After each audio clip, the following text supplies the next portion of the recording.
Bonjour à tous, bienvenue dans une vidéo consacrée aujourd'hui à Heian Shodan et à des exercices évolutifs que l'on peut consacrer à ce kata dans un espace restreint. Comme vous pouvez le voir, il n'est pas évident de travailler un kata dans un espace restreint. Heian Shodan étant un kata qui prend en Shotokan une ampleur pouvant aller, en fonction de notre taille, jusqu'à 25 mètres carrés si on ne coupe pas les mouvements.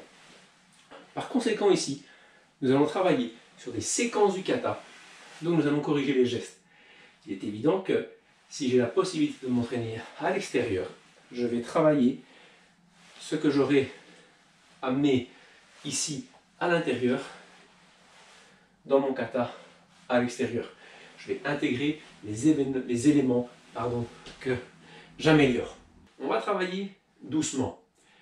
L'idée étant, ce que je suis capable de faire doucement, je dois pouvoir le reproduire en accélérant sans le bâcler.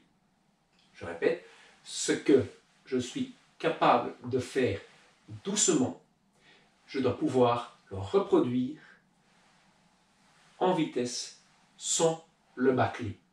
Cela veut donc dire que je vais déjà, malgré l'impression que je travaille doucement, mettre un maximum de mes capacités, un maximum du travail à réaliser pendant un geste rapide dans mon geste lent. Et non pas faire semblant de travailler, voyez, comme ceci, pour après finalement avoir une accélération où je vais faire n'importe quoi. Non. Ce que je dépose dans les temps lents, c'est ce que je dois essayer d'intégrer dans les temps rapides. Sinon, ça ne sert à rien de travailler doucement. Et encore moins de travailler vite. Et voici le travail. Pour commencer avec les trajectoires rectilignes, je vais vous proposer donc une série d'exercices dont je vais développer le premier. Le développement que je fais, bien entendu, est à titre d'exemple. Vous pouvez travailler un peu différemment chez vous. Par exemple, si je montre répéter 5 fois la technique, mais que vous voulez la répéter 6 fois, 8 fois, pas de problème, c'est vous qui sentez, vous travaillez pour vous. Mais ici, en l'occurrence, je prendrai un exemple de répétition de 5 techniques. Ensuite, je vous montrerai les différentes phases d'exercice à produire, et puis je vous donnerai des corrections avec d'autres plans de vision. Mais c'est parti pour le travail.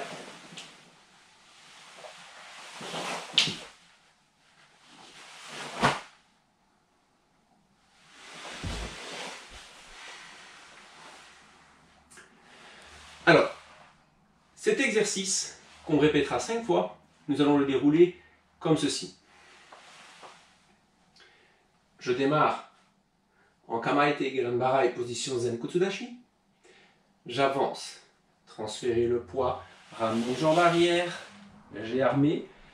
La jambe arrière va vers l'avant, j'essaie de tenir le plus longtemps possible ma jambe arrière et au dernier moment, je contracte.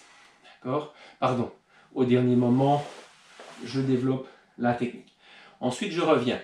Je symbolise de revenir à son aise parce que dans l'exercice ici, on se concentre sur la phase avant. Étant donné que je le fais plus doucement, c'est un petit peu plus difficile. Je l'ai fait 2 fois, je vais donc encore le faire 3 fois.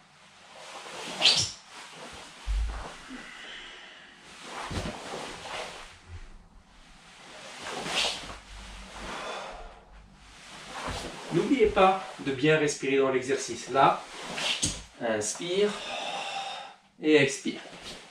Pour ne pas faire de jaloux, je travaille l'autre jambe également.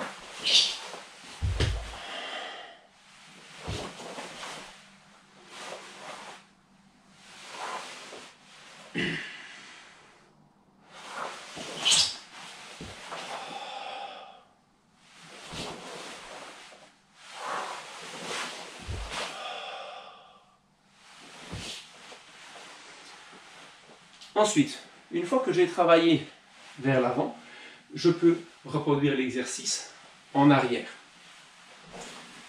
Là, Je vais le mettre dans ce sens-là déjà, comme ceci. Et puis revenir vers l'avant.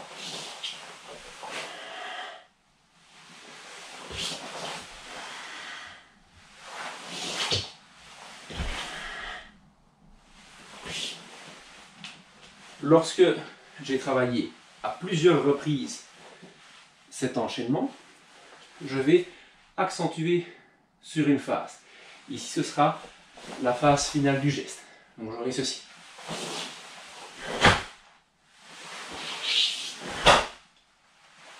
Inspire, expire. Ok.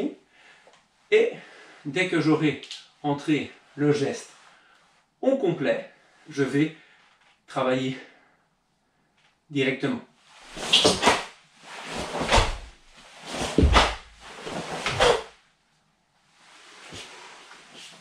Bien entendu, travailler à gauche, à droite. Il faut reproduire plusieurs fois l'exercice.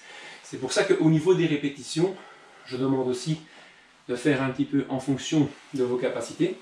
Ça a l'air simple, mais déplacer doucement le corps pour ensuite aller le placer de l'autre côté demande un grand travail musculaire. Par contre, après avoir travaillé le déplacement de base sur l'exercice Gedan Barai, nous allons travailler sur les autres techniques du kata. Ici par exemple, nous travaillons le déplacement avec le Oitsuki. Bien entendu, après cet exercice, nous travaillerons sur l'Agioke.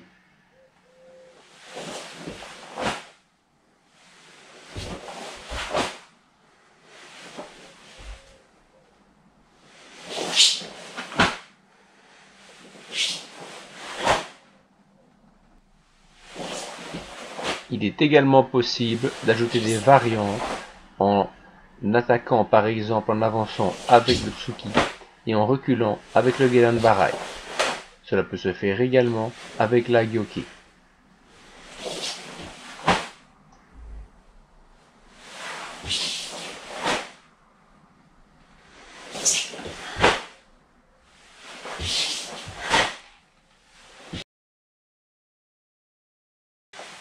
La première erreur est l'élévation du corps dans le mouvement pour se faciliter ce mouvement.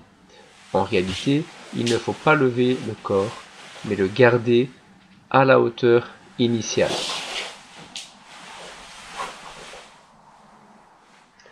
La deuxième erreur est une rotation du pied vers l'extérieur pour se faciliter le mouvement.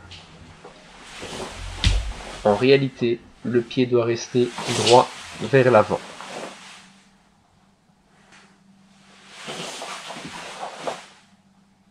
La troisième erreur est un appel du pied avant comme du pied arrière. Pour corriger ces trois erreurs, il s'agira de concentrer la pression sur la jambe avant lors du déplacement, tout en maintenant le pied droit vers l'avant. Déplacement en arrière, nous transférerons le poids sur la jambe arrière afin de libérer le mouvement de la jambe avant. Augmenter la pression, déplacer la jambe arrière, verrouiller la technique. Transférer le poids, reculer la jambe, verrouiller la technique. Une autre erreur est l'élévation des épaules durant la technique. Elle est souvent due à une inspiration thoracique. Préférez le travail de la respiration ventrale afin de stabiliser et corriger votre technique.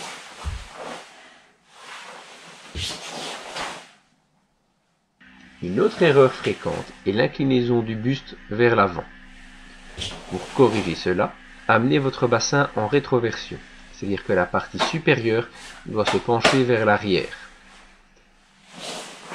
Ainsi le corps sait rester droit dans le travail de la technique. Attention cependant à l'erreur inverse qui est l'inclinaison vers l'arrière du buste. Il s'agit d'équilibrer le placement du bassin pour que le dos soit bien droit dans le travail. Après avoir vu l'éventail des différentes erreurs possibles, bien sûr, elles ne recouvrent pas tous les petits incidents de parcours qu'on peut avoir lorsqu'on apprend le kata, mais elle dévoile, du moins les plus courantes, et la manière exacte de travailler, quelques conseils. Alors, le conseil est simple. Vos postures de karaté, quand bien même elles ont été fortement stylisées, voire un peu dénaturalisées en Shotokan car on descend très bas, elles doivent quand même vous permettre de vous trouver dans une sensation assez naturelle. C'est-à-dire que vous ne devez pas être figé, bloqué, tendu. Si vous êtes dans ce ressenti-là, alors il y a dans vos postures une erreur quelque part. Alors, l'erreur peut venir de plusieurs choses. Par exemple, je fais l'appel du pied parce que pour mon corps, la position que je prends est trop grande. C'est peut-être très bien de descendre et d'être là, mais pour mon corps, elle est trop grande. Mes deux pieds d'ailleurs ont tendance, ici sur ce sol-là, à partir en glissement sur le côté. Donc pour le coup, quand je vais vouloir avancer, ça va être très dur de transférer sans me déstabiliser, et donc le corps, pour se préserver, ramène la jambe et puis travaille. Alors, il est préférable de trouver un Zankutsudashi, une hauteur, une posture qui vous permettent d'avancer. L'inclinaison du tronc va dépendre en premier lieu du placement du bassin. Lorsqu'on pratique, il serait préférable d'avoir le bassin plutôt en rétroversion, donc qui provoque une rotation dans ce sens-ci, afin d'éviter d'avoir le derrière qui chasse et donc d'être penché et de risquer les déséquilibres avant.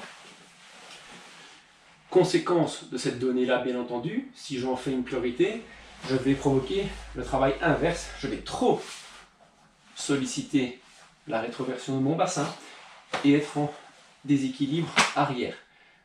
Ça va créer des tensions dans le dos et je vais probablement devoir, lorsque j'inspire, inspirer en ventral avant, avec le ventre qui sort. Et donc du coup, charger les épaules pour frapper. C'est bien sûr la conséquence d'une exagération du mouvement. Il faut équilibrer le placement du bassin dans la posture, garder les abdominaux avec cette légère contention, inspirer en rentrant le ventre et expirer en laissant le ventre sortir. D'accord? Là, je peux démarrer naturellement. Il faut comprendre que lorsqu'on est surpris ou en urgence, notre réaction de défense, c'est pas de s'ouvrir comme ça, c'est de se fermer. C'est un objectif naturel et il faut l'employer dans le kata. D'accord? Alors attention de ne pas malgré tout trop vous fermer en kata. Les gestes kata sont des phases décisives, finales. Vous avez donc la possibilité de bien exprimer le mouvement.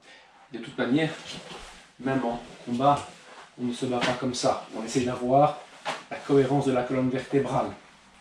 Donc là, bassin placé, dos droit. Attention toutefois de ne pas exagérer